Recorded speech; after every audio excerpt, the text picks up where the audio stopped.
오늘 제목은 하나님과 동행한 사람. 첫 번째 질문이 아래와 같은 곳에 갈 때 당신의 주변 사람들 중에 누구와 동행하기를 원하십니까? 왜 그렇습니까? 하고 네 개의 장소가 있습니다. 첫 번째 등산, 쇼핑, 성지순례, 전쟁터. 제가 이걸 제 아내에게 물어보지 않았겠어요. 그랬더니 첫 번째 등산, 저랑 안 가겠대요. 체력의 차이가 너무 크기 때문에 서로에게 부담이 되니까 자신의 체력하고 비슷한 권사님 중에 한 분하고 가겠다. 두 번째 쇼핑, 저랑 가겠대요. 돈 낼 사람이 필요하니까. 세 번째 성지순례, 저랑 같이 가겠대요. 목사니까 그래도 좀 설명해 줄 거 아니냐. 그래서 네 번째 전쟁터, 저랑 같이 가겠대요. 급하면 그래도 업고 뛰어줄 사람이 있어야 되니까. 그래서 네 개 중에 그래도 세 곳을 동행해 주겠다가 얼마나 감사한지 모릅니다. 우리 인생의 동행자가 필요합니다. 그런데 어디를 가느냐에 따라서 어떤 사람과 동행하는 게 좋을까? 이건 다를 수가 있습니다. 그런데 참 감사한 것은 어느 곳에 언제 가든지 간에 우리에게는 궁극적인 동행자가 계시는데 하나님이 우리의 동행이 되어 주십니다. 에녹이라는 사람은 하나님과 동행한 사람이었어요. 오늘 성경 본문은 이 첫 인간 하나님이 창조하신 아담 그 후손들의 계보를 적어 내려가는 중에 담겨진 내용입니다. 창세기 5장 1절부터 이렇게 쭉 이제 계보가 시작이 됐는데 보면 대부분이 다 900세를 넘게 살았어요. 900세를 넘게 살았다. 어떤 느낌이 드세요? 야, 지겹게도 살았네. 예? 여러분 지금 900세를 산다고 한번 생각해 보세요. 그런 생각도 드실 거예요. 어떤 분들은 그런가 하면은 야, 나는 그 3분의 1, 300년만 살아도 좋겠다. 예. 그렇게 됐는데 우리 그 에녹에 대한 그 기록을 보게 되면 좀 다릅니다. 에녹은 365세를 살았더라 이렇게 돼 있어요. 차이가 굉장히 많이 나죠. 그런데 또 한 가지 특이한 것은 다른 사람들은 기록을 보면은 누구를 낳은 후 몇 년을 지내며 자식을 낳았다가 몇 세에 죽었더라. 이것이 공식적인 표현이에요. 그렇죠? 포맷이 그렇게 됐어요. 누구를 낳은 후 몇 년을 자식을 낳으며 살다가 그 다음 몇 세에 죽었다. 다 그렇게 기록이 되어 있어요. 그런데 에녹에 대해서는 그렇게 기록이 안 되어 있고 죽었다는 표현이 없습니다. 그는 365세를 살았더라 이렇게 되어 있어요. 살았더라 그랬어요. 그리고 다른 사람들에 대해서는 어떤 삶을 살았는지 자식을 낳았다는 것밖에는 내용이 없는데 에녹에 대해서는 다른 내용이 첨가가 되어 있어요. 다시 본문으로 돌아갑니다. 에녹은 65세 무드셀라를 낳았고 무드셀라를 낳은 후 300년을 하나님과 동행하며 자녀를 낳았으며 그는 365세를 살았더라. 에녹이 하나님과 동행하더니 하나님이 그를 데려가심으로 세상에 있지 아니하였더라. 에녹이라고 하는 사람의 삶을 한마디로 표현해서 여기 두 번 반복돼서 나온 표현이죠. 하나님과 동행했다. 하나님과 동행했다. 하나님과 동행하며 살다가 하나님이 그를 데려가심으로 세상에 있지 아니하였더라. 어떤 사람들은 세상에 있지 아니하였더라 하는 것은 또 하나의 죽음에 대한 또 다른 표현일 수도 있다. 이렇게 생각하는 사람들이 있을까봐 하나님께서는 히브리서에서 이것을 정확하게 짚어주시는데 히브리서 11장 5절 말씀을 한번 보세요.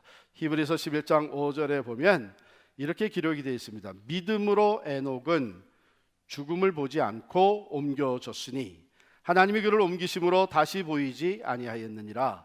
그는 옮기기 전에 하나님을 기쁘시게 하는 자라 하는 증거를 받았느니라. 그러니까 에녹은 죽음을 보지 아니하고 하나님께서 데려가신 분이에요. 하나님의 들리움을 받은 사람이에요. 성경에 죽음을 보지 않고 하나님의 들림을 받은 또 다른 사람이 있죠. 누구예요? 누구요? 네. 이게 지금 자신이 없게 대답하는 사람들은 이게 엘리야였던가 엘리사였던가 지금 약간 왔다 갔다 하는 사람들은 자신이 없어요. 그래서 정확하게 맞췄어요. 엘리야죠. 엘리야도 죽음을 보지 아니하고 하나님의 들림을 받았습니다. 불말과 불맞자가 내려와서 엘리야를 데리고 올라갔어요. 그런데 엘리야에 대해서는 많은 표현이 있잖아요. 그가 갈멜산상에서 우상을 이방신을 섬기는 선지자들과 대항해서 큰 승리를 얻었죠. 그가 기도했을 때에 하늘에서 불이 떨어져서 제단의 제물과 제단 자체를 다 불살라 버렸어요. 또 그가 기도할 때에 비가 그쳤어요. 3년 6개월 동안 비가 오지 않다가 그가 다시 기도하니까 다시 비가 내리기 시작을 했어요. 이 엘리야가 행한 놀라운 일들이 많이 기록이 되어 있습니다. 그런데 같이 들림을 받은 에녹에 대해서는 다른 기록은 없고 그가 하나님과 동행하였다. 여러분, 어떻게 보면 믿음의 삶이라는 것은 바로 이거죠. 하나님과 동행하는 삶입니다. 하나님이 기뻐하시는 삶이 바로 이겁니다. 하나님과 동행, walking with God. 히브리서에 보면은 하나님이 그를 옮기심으로 말미암아 다시 보이지 않았다 그랬는데, 그는 옮기기 전에 하나님을 기쁘시게 하는 자라 하는 증거를 받았다 그래서 God was well pleased by Enoch. 에녹을 통해서 하나님은 참 기뻐하신 것 같아요. 저는 이 부분을 읽으면서 그렇다면 그 900년이나 다른 사람들이 사는데 이 에녹을 365년 만에 데려간 이유는 하나님께서 300년 동안 무두셀라를 낳은 후에 300년 동안 에녹과 함께 동행하며 삶을 사시는데 너무 기쁘셨던 거죠. 에녹을 통해서 말할 수 없는 기쁨을 누리시던 하나님이 너 그럴 게 아니라 아예 와라. 너무 좋으셔서 그럴 게 아니라 아예 나 있는 대로 와라. 내 품으로 와라 해서 일찍이 데려가신 것 같아요. 하나님을 기쁘시게 하는 삶, 어쩌면 피조물 된 우리들이 살아드릴 수 있는 최고의 삶이 창조주 되시는 하나님을 기쁘시게 해드리는 거예요. 성자 예수 그리스도께서 육신을 입고 이 땅에 오셔서 세례를 받으십니다. 그렇죠? 세례 요한에게 세례를 받고 올라오실 때에 하늘로부터 성부 하나님의 음성이 들려옵니다. 이는 내 사랑하는 자요, 내 사랑하는 아들이요. 그 다음에 뭐예요? 내 기뻐하는 자라. 내 기뻐하는 자라. I am pleased by him. 우리가 하나님과 동행하는 삶을 살 때에 하나님이 그렇게 기뻐하시는 거예요. 그리고 하나님을 기쁘시게 해드리는 사람의 삶은 하나님의 은혜와 축복이 넘치게 임할 수밖에 없죠. 주님 말씀하시기를 너희는 먼저 그 나라와 하나님의 나라와 그 하나님의 의를 구하라. 그리하면 이 모든 것을 너희에게 더하시리라. 할렐루야. 하나님을 기쁘시게 하는 삶을 살아가는 사람들을 하나님은 말할 수 없이 축복해 주십니다. 은혜를 주세요. 얼마나 하나님이 사랑스럽고 은혜를 부어 주셨으면 죽음을 보지 아니하고 하나님 앞에 갈 수 있는 축복을 누렸을까요? 그런데 그 하나님을 기쁘시게 해드리는 하나님과 동행하는 삶을 살기 위해서 우리에게 꼭 필요한 것이 무엇인가? 그게 뭐예요? 아멘, 믿음이에요. 히브리서 11장 5절에서 바로 믿음으로 에녹은 죽음을 보지 않고 옮겨졌으니 하나님이 그를 옮기심으로 다시 보이지 아니하였느니라. 그는 옮기기 전에 하나님을 기쁘시게 하는 자라 하는 증거를 받았느니라 하고 나서 즉각 6절에 이어지는 말씀이 뭐냐면 믿음이 없이는 하나님을 기쁘시게 못하나니 하나님께 나아가는 자는 반드시 그가 계신 것과 자기를 찾는 자들에게 상 주시는 이심을 어때요? 믿어야 할지니라. 믿어야 할지니라. 이 믿음이 하나님과 동행하는 삶을 살게 해주고 하나님을 기쁘시게 해드리는, 영화롭게 해드리는 삶이 된다는 것입니다. 이게 얼마나 아름다운 동행이고 얼마나 복된 동행입니까? 그런데 한 가지 질문을 던지게 되는 것은 그 다른 사람들의 이 계보를 보게 되면 그냥 살다 죽었다, 자녀를 낳고 죽었다 이렇게 돼 있는데 왜 유별 에녹만 특별한 믿음을 가지고 있었고 에녹은 그렇게 믿음으로 하나님과 동행할 수 있었을까? 알고 싶잖아요. 왜냐하면 우리도 이왕에 한번 사는 삶, 하나님을 진정으로 기쁘시게 해드리고 하나님의 은혜와 축복 안에 살면서 하나님 오라 하실 때 언제든지 하나님 앞으로 나아갈 수 있는 그 아름답고 복된 삶을 누리고 싶잖아요. 그 에녹은 어떻게 해서 남다른 믿음을 가지게 됐었을까? 우리가 그냥 성경을 읽어서는 잘 알 수가 없어요. 이런 부분에서는 사실은 특별히 성경학자들의 도움이 필요합니다. 그 힌트를 우리가 어디서 찾나면 무두셀라, 에녹이 가장 먼저 낳은 아들 무두셀라에서 찾습니다. 21절에 보니까 에녹은 65세 무두셀라를 낳았고 무두셀라를 낳은 후 300년을 하나님과 동행하며 자녀를 낳았으며 365세를 살았더라. 자, 먼저 에녹이 처음부터 무두셀라를 낳기 전부터 하나님과 온전히 동행하는 삶을 살았다면 성경은 이렇게 기록했어요. 에녹은 하나님과 온전히 동행하는 삶을 살다가 무두셀라를 낳았고 무두셀라를 낳은 후에 300년 동안 더 계속 하나님과 동행하는 삶을 살며 자녀를 낳았다가 하나님의 들림을 받았다. 이렇게 됐을 텐데 무두셀라를 낳은 후 300년을 하나님과 동행하여 하며 자녀들을 낳았다. 그렇다면 에녹이 전적으로 하나님과 동행하는 삶을 살게 된 것은 무두셀라의 출생과 관련이 있다는 얘기죠. 그때에 에녹의 삶에 특별한 변화가 일어났다는 것입니다. 그게 어떤 변화일까? 그 믿음을 형성케 한 그 변화가 무엇일까? 그것을 무두셀라라고 하는 사람의 아들의 이름에서 찾게 되는데 무두셀라라는 이름의 뜻은 창을 던지는 자라 하는 뜻이에요. 창을 던지는 자. 특별히 어떤 사람들 얘기하냐면 당시에 전쟁을 할 때는요, 이제 성에서 군사들이 나가서 대적들과 함께 전쟁을 합니다. 전쟁터에서 전쟁을 하다가 밀리고 패하고 또 밀리고 해서 후퇴하다가 결국 성읍으로 다시 성 안으로 돌아오게 되는데 그 성 안으로 돌아오는 아군들을 보호하기 위해서 성벽 위에서 창을 던지는 자들이 있었다는 것이죠.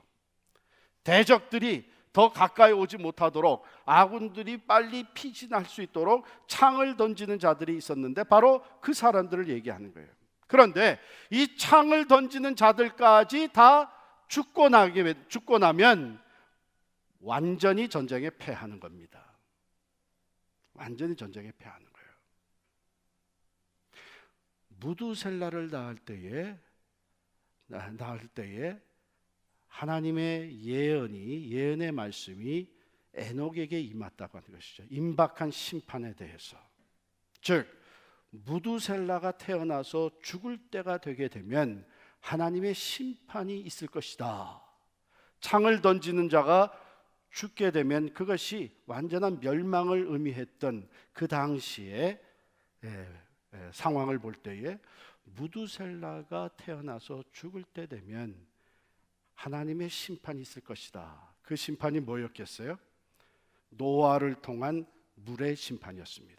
성경학자들이 계산을 쭉 해보면 노아가 600세쯤 되었을 때에 무두셀라가 죽습니다. 그런데 참 놀라운 것은 성경에 나온 인물들 중에 무두셀라가 가장 오래 살았어요. 몇 년 살았어요? 969세, 가장 오래 살았어요. 생각을 해보니까 하나님께서 무두셀라가 죽을 때에 물의 심판을 하실 계획이 있었는데 969년 무두셀라를 가장 오래 살게 하시면서 하나님이 그때 그 죄악에 있는 사람들을 향해 오래 참아 주셨었다 하는 것을 보게 됩니다. 바로 이것을 뒷받침해 주는 말씀이 유다서 1장에 나옵니다. 여러분 유다서 1장 14절 15절을 함께 보겠어요. 유다서 1장 14절 15절. 유다서는 한 장밖에 없기 때문에 잘 찾기가 쉽지가 않아요. 성경을 읽지 않으신 분들은 이게 몇 장씩 묻어서 넘어가기 때문에 1장 한 장 이게 찾기 어려운데, 요한 1, 2, 3서 지난 다음에 유다서가 나오죠. 14절을 보면 이렇게 기록이 되어 있습니다. 아담의 7대 손 에녹이 이 사람들에 대하여도 예언하여 이르되, 보라, 주께서 그 수만의 거룩한 자와 함께 임하셨으니 이는 뭇 사람을 심판하사 모든 경건하지 않은 자가 경건하지 않게 행한 모든 경건하지 않은 일과 또 경건하지 않은 죄인들이 주를 거슬러 한 모든 완악한 말로 말미암아 그들을 정죄하려 하심이라 하였느니라. 우리가 에녹을 옛 선지 에녹같이 이렇게 찬양하는 것, 바로 이런 예언의 말씀이 에녹에게 임했었다고 하는 것입니다. 장차 임할 심판에 대한 것을 에녹이 예언의 말씀으로 받았고, 그래서 무두셀라를 낳았을 때에 창을 던지는 자다, 이 아들이 죽게 되는 그때에 물의 심판이 있을 것을 바로 에녹이 내다보고 있었습니다. 그렇다면 에녹이 남달리 믿음을, 즉 온전히 내가 하나님을 의지하며 하나님과 동행해야 되겠다고 하는 이 특별한 믿음을 가지게 된 이유는 바로 하나님의 심판을 내다봤기 때문이에요.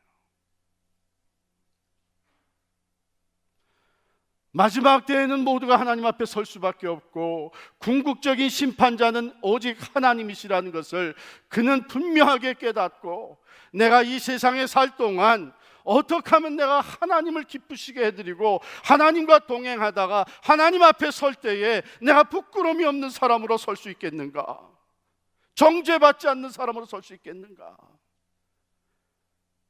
이런 마음이 에녹으로 하여금 특별한 믿음을 가지고 하나님과 동행하게 하였고, 그 믿음의 동행은 하나님을 기쁘시게 해드린 일이 되었다고 하는 것이죠.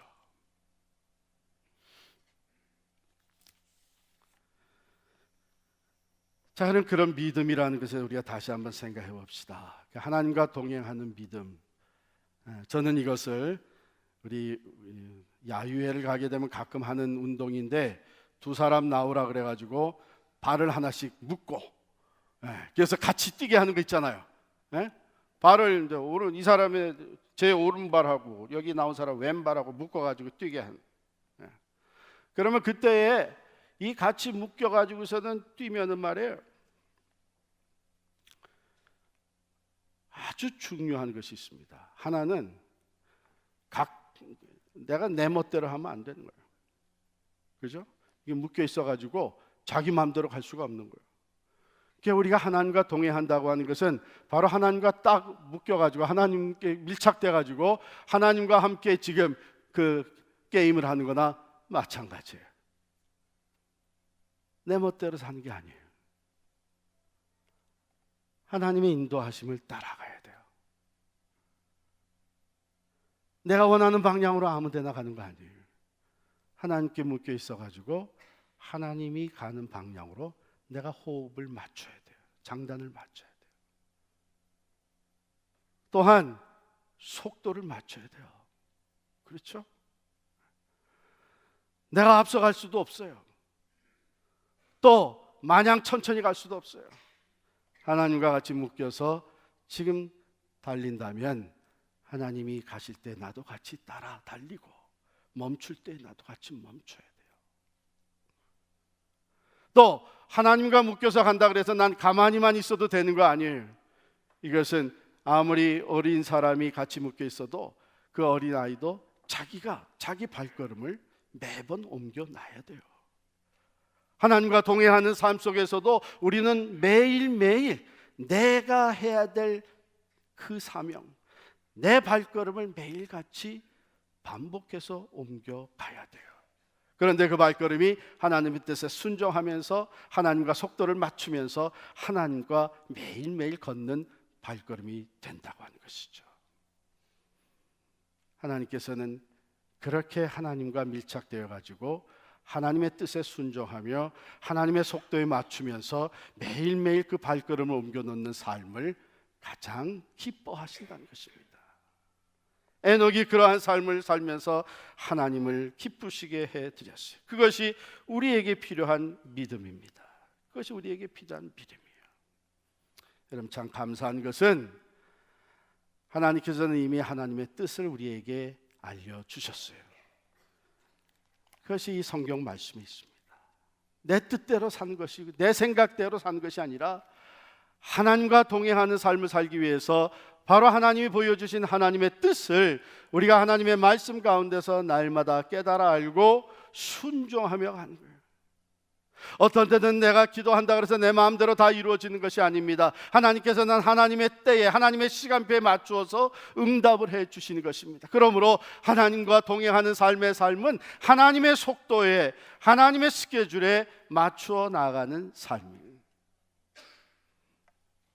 오늘 내게 주어진 하루하루 내 발걸음을 하나님의 뜻에 순종하며 하나님의 속도에 맞춰서 옮겨놓는 삶, 그것이 하나님과 동행하는 가장 아름답고 또한 복된 삶이 되는 줄을 믿습니다. 사도 바울은 누구보다도 이러한 삶에 또한 힘썼던 신앙의 선배입니다.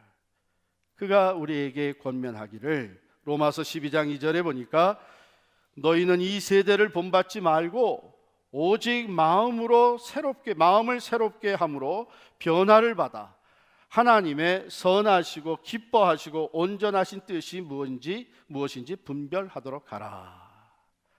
그래요. 하나님이 이것이 하나님이 기뻐하시는 것일까? 이것이 하나님이 원하시는 것일까? 세상이 원한다고 다 따라가는 것 아니고, 이제는 세상의 물결이 이렇게 흘러가고 있으니까 어쩔 수 없다고 그냥 내맡기는 것이 아니라 필요하다면 세상의 물결을 역류해가면서 거슬러 올라가면서 하나님의 뜻이기에, 하나님이 기뻐하시는 것이기에 내가 그것을 순종하고 믿음으로 따라가는 그 삶, 그것이 하나님이 기뻐하시는 삶, 하나님과 동행하는 삶이죠. 그가 갈라디아 교회에 편지를 쓸 때에는 이렇게 기록을 했습니다. 갈라디아서 1장 10절에 보면 이제 내가 사람들에게 좋게 하랴 하나님께 좋게 하랴, 사람들에게 기쁨을 구하랴. 내가 지금까지 사람들의 기쁨을 구하였다면 나는 그리스도의 종이 아니니라. 하나님의 뜻을 따라 사는 것은, 하나님과 동행하는 삶은 때로 사람들로부터 비난을 받을 수도 있습니다. 배척을 당할 수도 있습니다. 왕따 당할 수 있습니다. 사람들로부터 손해를 볼 수도 있습니다. 그래서 사람들의 마음에 합하고 이 세상 문화와 타협하면서 사람들에게 인정받고 이 세상에 인정받으려고 하는 사람은 하나님 앞에 설 때에는 인정받을 수가 없습니다. 너희가 세상에서 나를 부인하면 나도 내 아버지 앞에서 너희를 부인하리라고 말씀해 주셨습니다. 중요한 것은 세상이 궁극적인 심판자가 아니라는 것이죠. 궁극적인 심판자는 하나님이십니다. 그러므로 하나님을 기쁘시게 해드리고 하나님께 인정받고 하나님과 동행하는 사람이 궁극적인 승리자가 되는 줄 믿습니다. 사랑하는 성도 여러분, 하나님을 우리의 삶의 목적으로 삼으시기를 바랍니다. 하나님과 동행하는 삶의 내용이 우리의 것이 될 수 있기를 바랍니다.